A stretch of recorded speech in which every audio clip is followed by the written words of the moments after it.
Salam, hər vaxtınız xeyir, xoş gördük sizləri. Bugünkü video izahımızda 11-ci siniflərin buraxılış imtahanında düşmüş sualları izah edəcəm.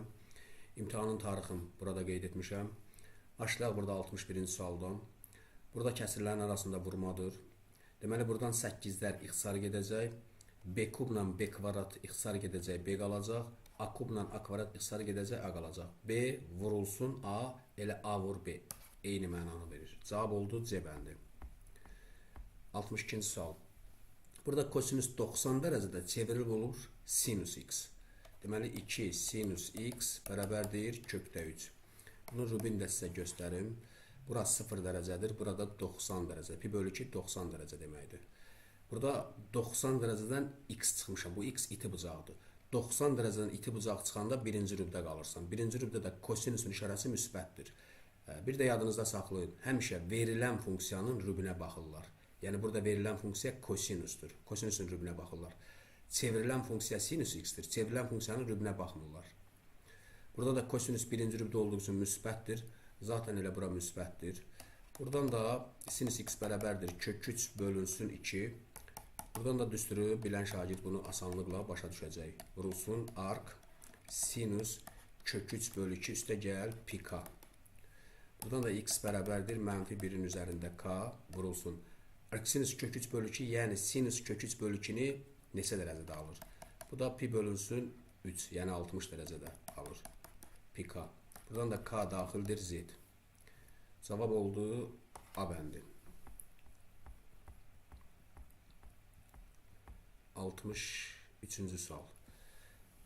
Hündürlüyü 4 cm verib, orta xətti də 13 cm verib, trapesiyanın sahəsi. Trapesiyanın sahəsi orta xətt vurulsun hündürlüyü deməkdir. Yəni orta xətt burada 13-dür. 13-ü vuracam hündürlüyə. Cavab olacaq 52. Y bəndi. Yəni buradan trapesiyanın şəklini çəkib göstərə də bilərəm. Tutaq ki, kiçik oturacağı olsun, böyük oturacağı B. Orta xətt də buradandır, x idi. Orta xətt nə idi? Oturacaqların cəminin yarısı. A plus B bölü 2. Trapesiyanın da sahəsi belə idi. A plus B bölü 2 vurulsun H. Elə A plus B bölü 2 orta xətt deməkdir. Orta xəttin də qiymətin verib 13. Ona görə trapesiyanın sahəsini tapanda orta xətti ilə hündürlüyə vururuq. 64-cü sual. Bunu iki üsulla rahat yazmaq olar. Birinci üsul. Tənasib nə yazacağım? Deyir ki, taxıl üyüdülükdə çəkisinin 90% qədər olanlar nə qədər taxıl üyütmək lazımdır? Nə qədər? Bilmirəm. Tutaq ki, x kiloqram taxıl üyütmək istəyirəm. Bunu da 100% qeyd edirəm. Yəni x-i 100% qəbul edirəm. Burada da verilibdir. 1260'dır. Bunu da 90% verib. Bu da olur düz mütənasib. Çarpaz vururuq. 90x bərabərdir. 1260. 2 sıfırı da buraya yazdım. Sağ soldan sıfırları attım. Yəni ona ixtisar elədim. 9x bərabərdir. 126. 2 sıfır. Buradan da x bərabərdir. Bu 126'nı 9'a böləndə neçə edir? 12 9'a 1. 3 qaldı. 36 9'a 4. 0. Deməli cavab oldu 1400 kiloqram. C bəndi. İkinci usul. Faizə görə ədədin tapması. Yəni 90 faizi 1260 olan ədədi tapmaq tələb olunur. Biz də demişik ki, faizə görə ədədi tapanda ədədi 100'ə vurub, yəni 1260'ı vururuq 100%'ə, bölürük 90%'ə. Buradan 0'ı attım. Eyni ilə 126'nı 100'ə vuranda olacaq 2, 6, 2, 0 bölünsün 9. Bu da elə 1400. Yəni iki usulla sərbəst yazmaq olur. Bu sadə hesablamadır. Bu mənfini çalışın həmişəyə yuxarı qaldırın. Yəni sürətə. Burada sürətdə 5'dir. Mənfi 5, bu da 6 plus 3'də 2. Bunlar orta məxrəc. Yəni 6'dır. Olacaq mənfi 5. 6'nı da 3'ə böldüm 2. 2'yə vurdum 4. Bu da oldu 6. Bu da mənfi 1. Bu kəsiri, qarşı kəsir, düzgün olmayana çevirməliyik. 12, 12'ni 1'ə vurdum. Üstünə də 5, 17. Bölünsün. Burada mənfi 6'da 1'dir. Bunu çeviriləndə tərsi olur. Yəni vurma əməlinə çevrilir. Olur mənfi 6. O mənfini qarşıya atıram. Buraya yazıram 6.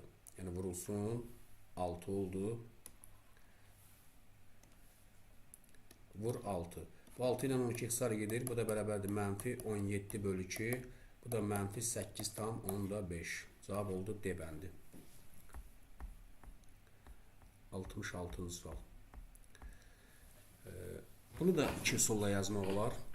Baxın, A4, A5, A6. Orta hədd A5-dir də.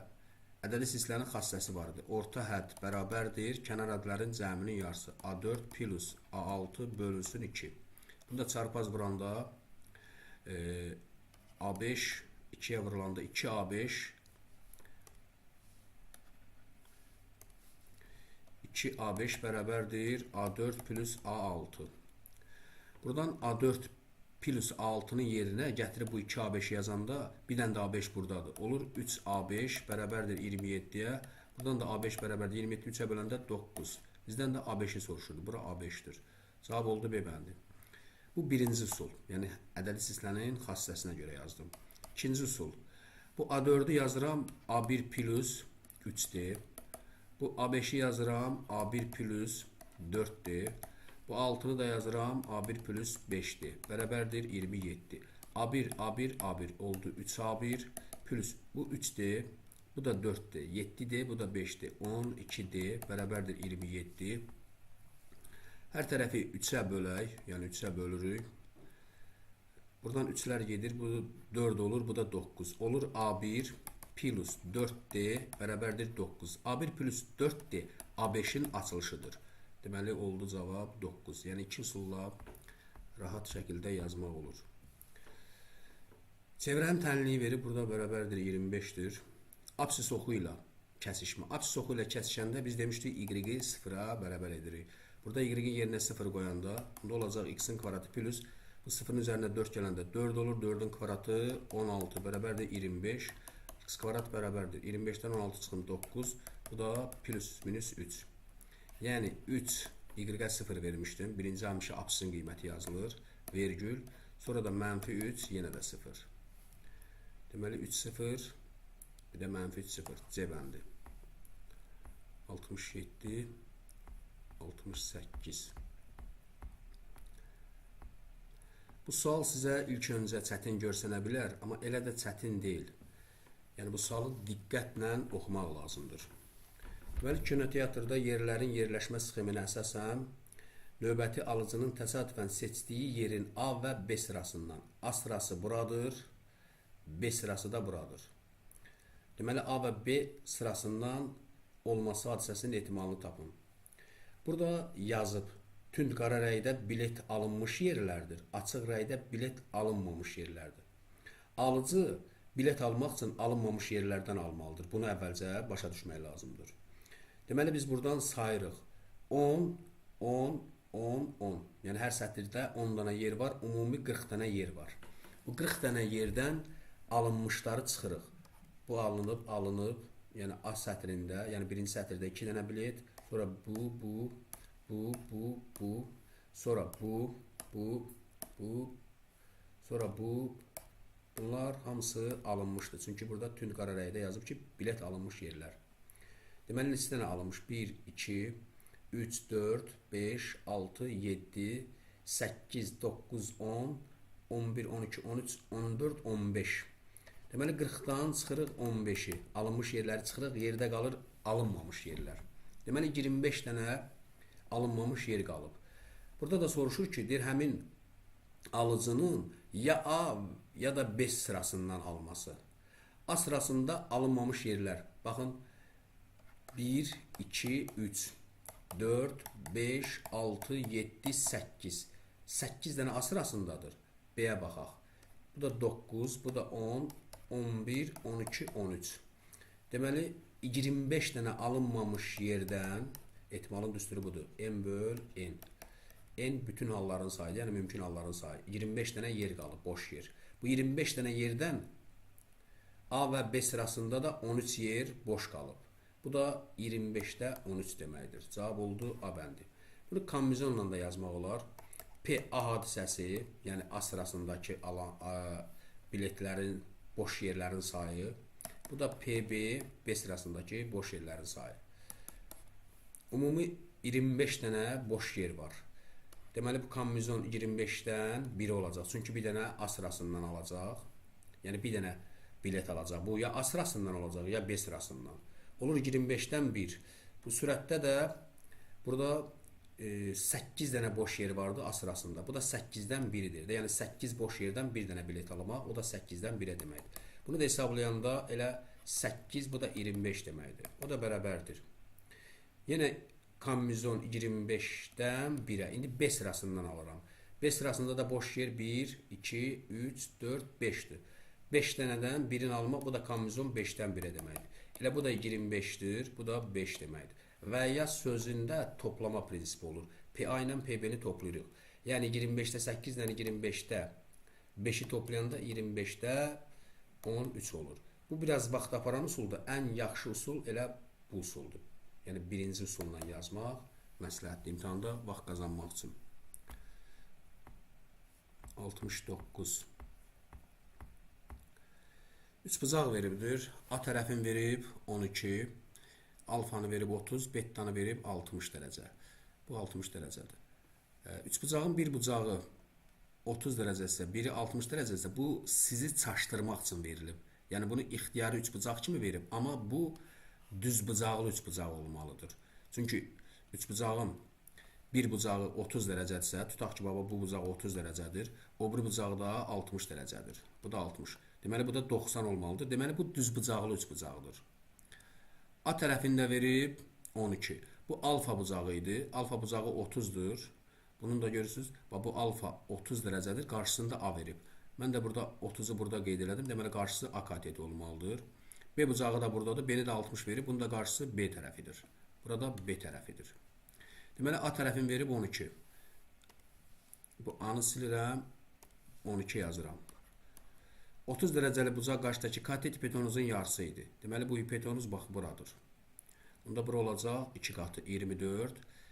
60 dərəcəli bucaq qarşıdakı katet digər katetin kök 3 misli. Deməli, bu B tərəfi də olacaq 12 kök 3. Bizdən də B-ni tapın soruşur. Yəni, B katetin tapmaq tələb olunur. Oldu cavab 12 kök 3. 70. Müstəvidən 6 cm məsafədə, tutaq ki, bu hər hansı bir müstəvidir. 6 cm məsafə, tutaq ki, buradan bura 6 cm məsafədir. Məsafə 90 deməkdir. Bu müstəviyə uzunluğu 12 cm olan mail. Mail parçadır. Bax, bu şəkildə çəkilir. Bu da mailin proyeksiyası. Deməli, bu oldu düzbucaqlı üçbucaq. Buranda 12 verib. Deməli, buradan soruşur ki, maillə müstəvinin əmələ gətirdiyi bucaq. Maillə müstəvinin əmələ gətirdiyi bucaq, yəni bura nəzərdə tutulur. Yəni, maillə proyeksiyanın arasındakı bucaq. Bu mailin proyeksiyası da müstəvi üzərində proyeksiyası. Deməli, hipotenuz 12'dir. Bu katetdə 6'dır. Bu da 30 dərəcə olmalı. Demişik ki, 30 dərəcəli bucaq qarşıdakı katet hipotenuzun yarısıdır. Bizdən də bu bucağı soruşur. Yəni 30 dərəcə. 71.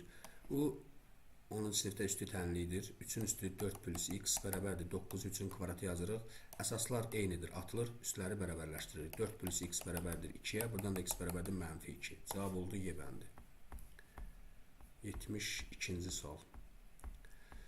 Bu da asandır. Bura mənfidir. Bu pi 180'dır. 180'ı 5'ə bölürəm 36. 3'ə də vuranda -108 dərəcə. A bəndi. 73. Burada 36 daxildir. 46 isə daxil deyil. Burada elə 46'dan 36'nı çıxırıq. Qalır 10. Cavab C bəndi. Yəni 10 dənə natural həll var burada. 74. Bu 73 idi, bəli. Deyir, perimetri 156 və daxili bucaqlarının cəmi 1800 olan düzgün çoxbucaqlının tərəfinin uzunluğunu tapın. Daxili bucaqların cəm düsturu 180 vurulsun n-2. Bax, bu düsturu idi. Bu da 1800'ə bərabər verilib. Buradan sıfırları attım. Bu 180'i də 18'ə böləndə deməli qaldı 10. Buradan da n bərabərdir 12. Deməli, bu 12 bucaqlıymış. 12 bucaqlının perimetrin 156 verir. Perimetr nədir? Tərəflərin cəmi. Onda perimetri bölməliyəm 12'yə. Buradan tapmalıyam ki, bunun tərəfinin uzunluğu neçədir? 15'i 12'yə böləndə 1. Buradan 3 qaldı. 36'nın 12'yə böləndə 3. 13. Deməli, cavab oldu 13. 75. Bu 3 loqaritma 10 əsasından 5 plus 2'də 1. Burada plusdur. 2'də 1 loqaritma 64'ü yazıram 2'nin üstü 4. Bu 4 gəlib bura keçəcək. Yox, 2 üstü 6'dır. 64 2 üstü 6'dır. Bu da bərabərdir 3 logaritma 10 əsasından 5 plus. Bu 6 gəlib bura keçəndə 6 vurulsun 2'də 1 logaritma 10 əsasından 2. O da bərabərdir 3 logaritma 10 əsasından 5 plus. Bu ixtisar 7 3 logaritma 10 əsasından 2. 3 ortaq vurubdur da burada. Baxın, ortaqdır. Bunu çıxardıram mörtəzə xaricinə. 3 vurulsun logaritma 10 əsasından 5 plus logaritma 10 əsasından 2.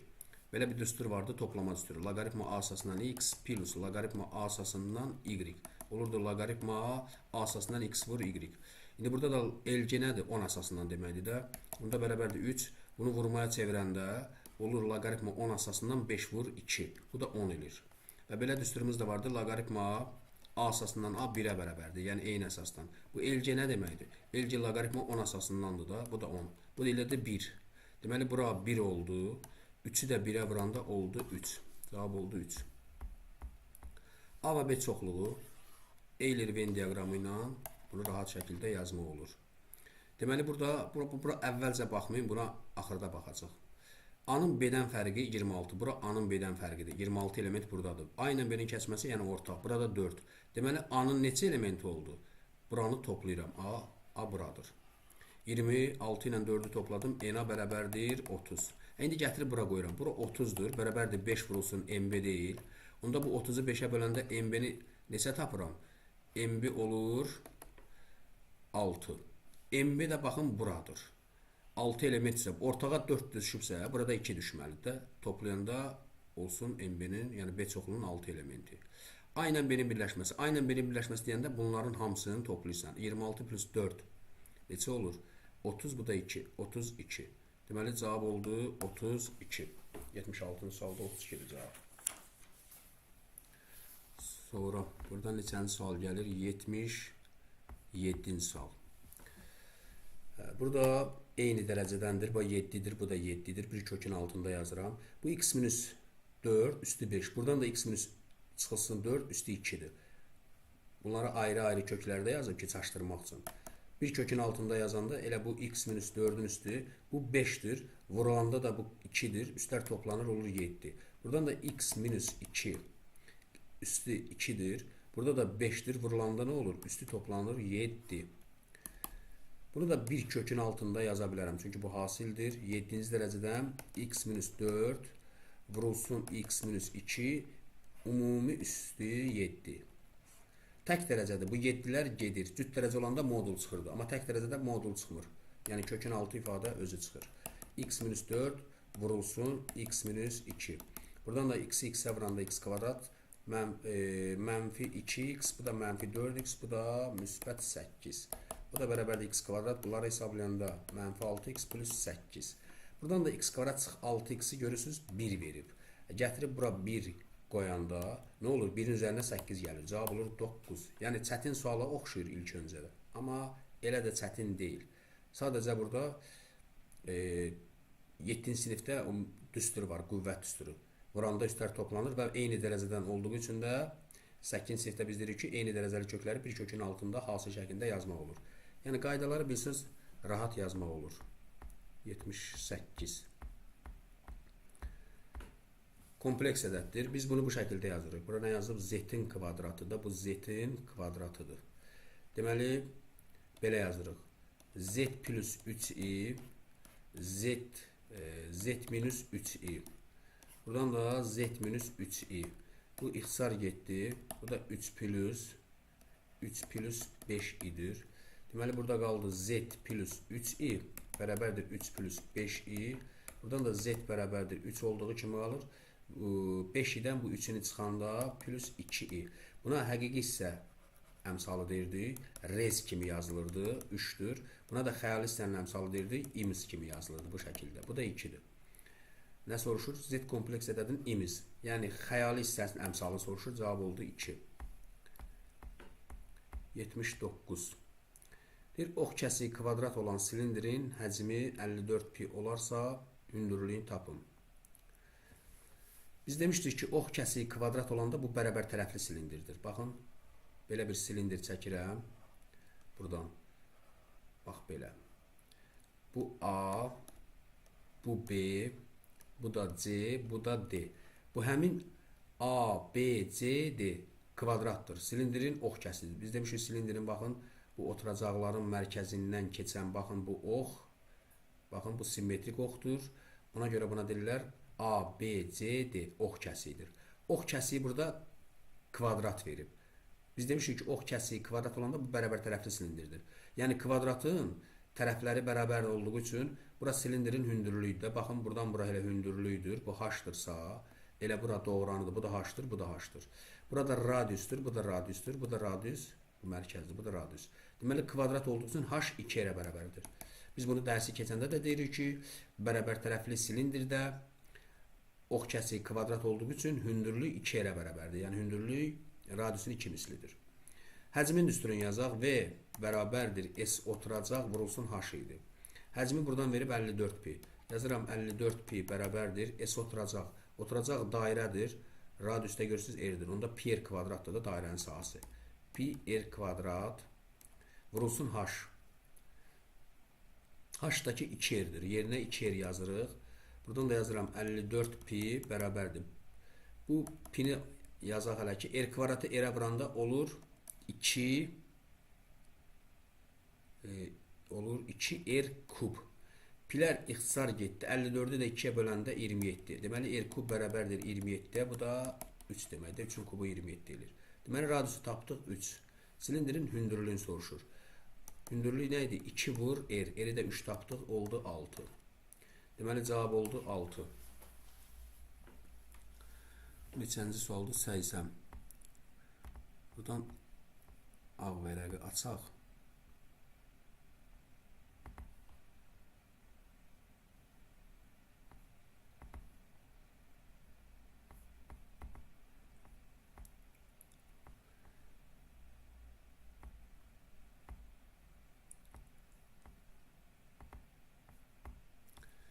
Turistlər iki məntəqə arasındakı məsafəni hər gün eyni qədər məsafə qət etməklə 18 günə getməlidirlər. Tutaq ki, hər gün bilmirsən nə qədər məsafə qət edir. Bunu x kilometr götürək. Və 18 günə getməlidir. Bu oldu 18. Lakin onlar hər gün nəzərdə tutduğundan, yəni nəzərdə x tutdum. 2 kilometr çox gedərək, onda x plus 2 olacaq və 15 günə qət edirlər.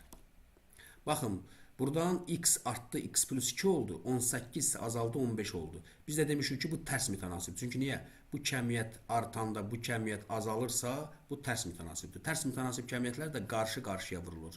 Burada, yəni, çaşmayın. Bu düz mütənasib deyil, bunu çarpazlayasınız. Bu tərs mütənasibdir, qarşı-qarşıya vurulur. Çünki x-lə gedəndə, tutaq ki, hər gün x kilometr gedib 18 günə çatıb, burada sürətin yolun artırır. Yəni x plus 2 artır. Çoxaldır da, yəni hər gün çox gedir. Bundan çox gedir. Ona görə tez çatmalıdır. Biz demişik ki, burada zaman azalmalıdır. Yəni burada çox gedəndə yazıb da 2 məntəqə arasında məsafəni hər gün eyni qədər məsafə qət etməklə. Bu x oldu. 2 kilometrdə çox gedir. X plus 2 oldu. Qarşı-qarşıya vururuq. Onda yazırıq 18 vur x olur 18x bərabərdir. 15-i də x plus 2-yə vuranda olur 15x plus 30. Bu 18x-dən 15x çıxdı. Qaldı 3x bərabərdir 30. X də bərabərdir 10. Biz x-i tapdıq 10. Deyir, məntəqələr arasındakı məsafəni tapın. Məntəqələr arasındakı məsafəni mən x qeyd eləmişdim. Baxın, x qeyd eləmişdim. Bu x də yəni hər gün 2 məntəqə arasındakı məsafəni, baxın bura. 2 məntəqə arasında məsafəni hər gün eyni qədər məsafə qət etməklə 18 günə. Tutaq ki, hər gün x gedir də. X-i tapdım 10. Burada məsələnin cavabı 10 deyil, bu tənliyin cavabı 10-dur. Deməli, hər gün 10 metr yol gedibsə, 10 kilometr olsun. 10 kilometr, baxın, 10 kilometr getdikcə 18 günə gedib. Ümumi məsafəni soruşur. Onda 18-i 10-a vurmalıyıq. Olacaq 180. Deməli, cavab oldu 180 kilometr. Fərqi yoxdur. Burada da x-in üzərinə 10 gələndə 12 olur. Yenə də bu 12-ni 15-ə vuranda 180 olur da. Yəni, burada tənliyin cavabı da 10. Götürüb burada məsələnin yerində cavabı 10 yazmayın. Burada şərtə qulaq asın. Deyir məntəqələr arasındakı məsafəni tapın. Hər gün 10 kilometr gedibsə, 18 günə gedibsə, nə qədər olacaq? 180. Yəni burada diqqətli olmaq lazımdır. 81. Deməli, bunu biraz kiçildək. Bir qutunun üzərində 2 qırmızı, 4 sarı qovluq qoyulmuşdur. Deməli, bu 4 dənə sarıdır, bu da 2 qırmızıdır. Qutu ilə bu qovluqlar birlikdə hündürlüyü 68-dir. Deməli, buradan, baxın, yazıb 68-dir. Elə burada 68 olacaq.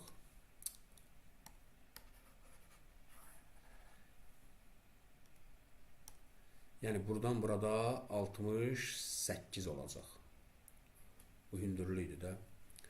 Deyir, qırmızı qovluğun qalınlığı sarı qovluğun qalınlığı 2 mislindən 2 cm böyüdür. Onda sarını biz bilmirik. X götürək. Bu da X-dir, bu da X-dir, bu da X-dir. Qırmızı bunun 2 mislindən, yəni 2X-dən 2 cm böyükdür. Onda bu 2X plus 2, bu da 2X plus 2 olacaq. Sonra nə deyir? Deyir ki, qutunun hündürlüyü buradır. Baxın, bura. Fərqi nədir? Bura, eyni şeydir. Qutunun hündürlüyü qovluqların qalınlıqları cəminə. Qalınlıqlar yəni bura deməkdir, hündürlük deməkdir. Onda bunların qalınlıqları cəmi toplayaq. Bu 4x eləyir. Bu da 4x plus 4 eləyir də. Bu da 4x plus 4. Bunların hamısını toplayanda olur 8x plus 4. Deyir, qutunun hündürlüyü bütün qovluqlar da bunlardır. Sarı, qırmızı, yəni 6 dənə qovluq var. 4'ü sarı, 2'si qırmızı. Bütün qovluqların hündürlüklərindən 12 cm çoxdur. Bunda qutunun, baxın, qalınlığı ya da hündürlüyü. Bundan 12 cm çoxdursa, 8x plus 4'ün üstünə 12 gələndə nə olur? 8x plus 16. Deməli, bu 8x. Buradan 4x idi, bu da 4x. 8x plus 4'dür. Buradan da 12 cm çoxdursa, deməli olacaq 8x plus 16. Deyir, qutunun hündürlüyünü tapın. Ümumi də burada vermişdi. Qutu ilə qovluqların birlikdə hündürlüyü 68'dir. Yəni buradan, baxın, buradan bura, bayaq da qeyd elədim, 68'dir. Onda bu qovluqların cəmidir. Yazıram 8x plus 4. Bu da qutunun cəmidir. Yəni qutunun hündürlüyü. Cəmi yox, qutunun hündürlüyü. Bu da oldu 8x plus 16. Bərabərdir 68 verib. Bu 8, bu da 8. Nə qədər edir? 16x. 4 ilə topladım. 20 elədi. 68'dən də 20'ni çıxdım, qaldı 48. X də bərabərdir 3. Deməli, X-i tapdıq 3. Sualda nə soruşur? Cəmindən 2 cm çox olarsa, qutunun hündürlüyünü tapın. Qutunun hündürlüyü baxın buradır. Yəni 8x plus 16. Buradan da 8 vur x'in qiyməti 3'dür plus 16. 24 ilə 16'ın toplayanda olur 40. Cavab oldu 40. Yəni çətin görsənməyinə baxmayın, cəhd eləmək lazımdır. Sualı elə ilk görünüşdən çətin saymayın. Əksəriyyət şagird sual çətin görsənən kimi sualdan imtina edir, amma sualı diqqətlə oxusanız, cəhd eləsəniz, öhdəsindən gələ bilərsiniz. 82-ci sual. Deməli, buradan fx funksiyası verib. Bu fx funksiyasıdır, bu da jx funksiyasıdır. F mənfi 5 verir, burada bərabərdir 3'ə. Elə verir də. F mənfi 5 bərabərdir 3'ə. J mənfi 7, bu mənfi 7'dir. Bərabərdir 8'ə. P4 3'ə bərabərdir. Q mənfi 2 də mənfi 3'ə bərabərdir. Buradan da F5, bu F'dir. Vurulsun. J'dir bu, J7. Plus P mənfi 4. Bu da Q2'dir də. Burada da kəsir xəttidir. Biraz PDF-də bu aydın görsənmir. Bu Q2'dir. Deməli, fx ilə jx cüt funksiyadır. Onda f mənfi 5 bərabərdir 3'dürsə, elə f5 də 3 olacaq.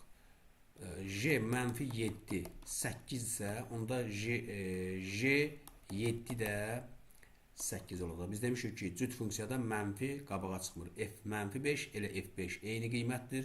J mənfi 7, J7 eyni qiymətdir. Sonra tək funksiyaları verib. Px ilə Qx-i tək verib. P4 3-dürsə, tək funksiyada P -4, -3 olacaq. Çünki mənfi qarşıya çıxır tək funksiyada. Q, bu Q-dür. Q -2, -3'dür. Bunda Q 2 də nə olacaq? 3 olacaq. Tək funksiyada mənfi edəndə bu müsbət olur. İndi buradan qiymətlərini yazaq. F5. F5 3'dür. Ya da buradan yazaq. 3 vurulsun. J7. J7 8 idi. Plus P -4'dür. P -4 -3'dür. Onda buradan bu toplamadır. -3 toplamaya dəyəndə olur mənfi. P -4 neçə idi? 3. Mənfi olur. Q2. Q2 də 3 idi. 3 8'in 24. 24'dən 3 çıxdım. 21 böldüm 3'ə 7. Deməli 82-ci sualın cavabı oldu 7. 83-cü sual. Deməli A nöqtəsindən çevrəyə qədər nə yazıb? Çevrəyə düz bucaq əmələ gətirən 2 toxunan çəkilmişdir. Düz bucaq deyəndə deməli bura 90 dərəcədir. Yəni bu toxunanlar 90 dərəcə bucaq altına kəsişib. A nöqtəsindən çevrənin O mərkəzinə. Buradan bir xətt çəkirik. Biz də demişdik ki, toxunanlar arasından keçən düz xətt çevrənin mərkəzindən keçirsə bu tənböləndir. Buradan da radiusu toxunana perpendikulyar çəkirik. Çünki demişik ki, radius simmetrik oxdur. Simmetrik oxda çəkildiyi xətti həm 90 kəsir, həm də yarıya bölür. Bizə burada 90 lazımdır. Bu da radiusdur. Deməli buradan yarandı düz bucaqlı üç bucaq. Bu 90 idi. Bu tənbölən idi. Yəni A'dan O'ya toxunanlar arasından çəkilən düz xətt çevrənin mərkəzindən keçəndə bu simmetrik oxdur. Biz demişik bucağı yarıya bölür. 45 45'e ayrıdır. Deməli bu 45 baxın AM katetdir, MO katetdir. Onda AO da hipotenuzdur. Bu 90 bu 45 onda burada 45 olacaq. Bu oldu bərabər yanlı düz bucaqlı olacaq. Yəni bu katet MA bərabərdir MO'ya. Buradan da nə qədər verib? A nöqtəsindən çevrənin O mərkəzinə qədər məsafə 3 kök 3. Bura 3 kök 3'dür. Deməli A nöqtəsindən çevrənin mərkəzinə 3 kök 3'dür. Yəni hipotenuz 3 kök 3'dür. Yəni bu şəkli burada da çəkib göstərə bilərəm sizə. Baxın belə. Bu 90 dərəcə idi. Bura M. Burada A'dır. Bax bura A. Bu 45'dir. Burada 45'dir. Bu da çevrənin mərkəzidir. O. Hipotenuz da 3 kök 3'dür. Deyir ki, A nöqtəsindən çevrənin O mərkəzinə qədər. A nöqtəsi buradır, çevrənin də O mərkəzi buradır. Bura qədər məsafəni verib. 3 kök 3. Bərabər yanlı düz bucaqlı tutacaqda katetlər AA olanda hipotenuz onun kök 2 misli olurdu. Onda hipotenuz 3 kök 3 isə katetlər 3 olub ki, onun da kök 2 misli 3 kök 2 versin. Bizdən də nə soruşur? Çevrənin uzunluğu tapın.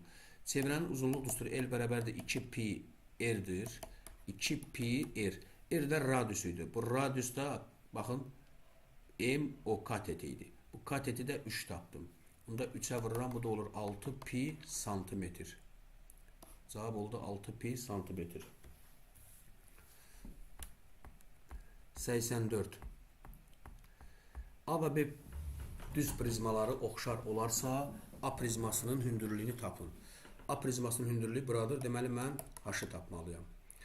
Burada prizmanın hündürlüyünü verib, B prizmasının hündürlüyünü 10 verib. Oturacağının, baxın, oturacağı 3 bucaqdır. 3 bucağın təpəsindən oturacağa, yəni B oturacaqdır, hündürlüyü çəkib və buranda, üzr istəyirəm, 2 qəbul edib. Həcmi də verib. Onda prizmanın həcmini yazaq.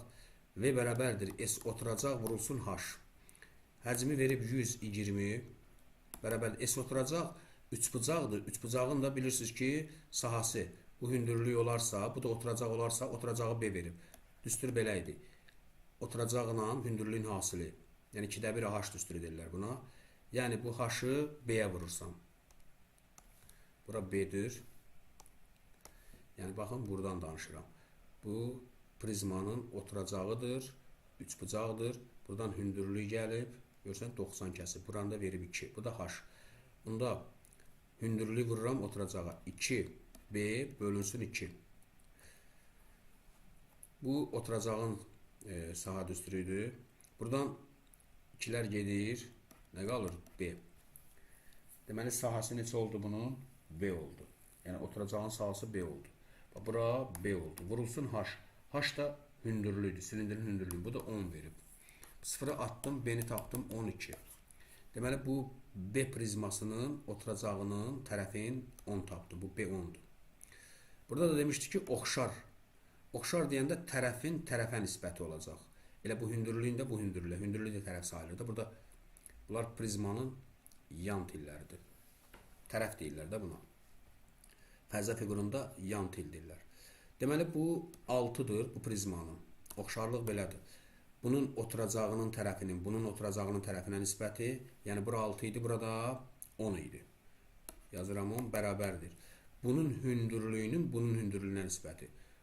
Bunun hündürlüyün H-dır, elə bu H-ı axtarırıq. Bunun da hündürlüyü 10'dur. Bax belə. Bu da çarpaz vuranda 10 H bərabərdir 10 vur 6. Onlar ixtisar getdi, H bərabərdir 6. Bizdən də soruşurdu ki, A prizmasının ne yazmışdı? Hündürlüyünü, A prizmasının hündürlüyünü tapın. Deməli, H-ı soruşurdu. Cavab oldu 6. 6 yox. Bura neçə çıxdı bayaq? 5. Yox, 10 idi də bu. 12'ni böldüm, 12 oldu. Bu 6'dır. 6'nı 10'a vurdum 60. Bu da H-ı 10'a vurdum. 10 H bərabərdir 60'a. 66 çıxdı. 84.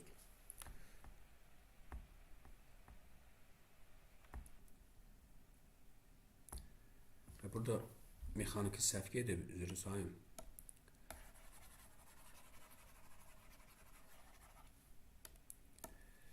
Deməli bunun oturacağı 6'dır. Bunun oturacağı 12 tapmışdım. Bayaq 10 yazmışam.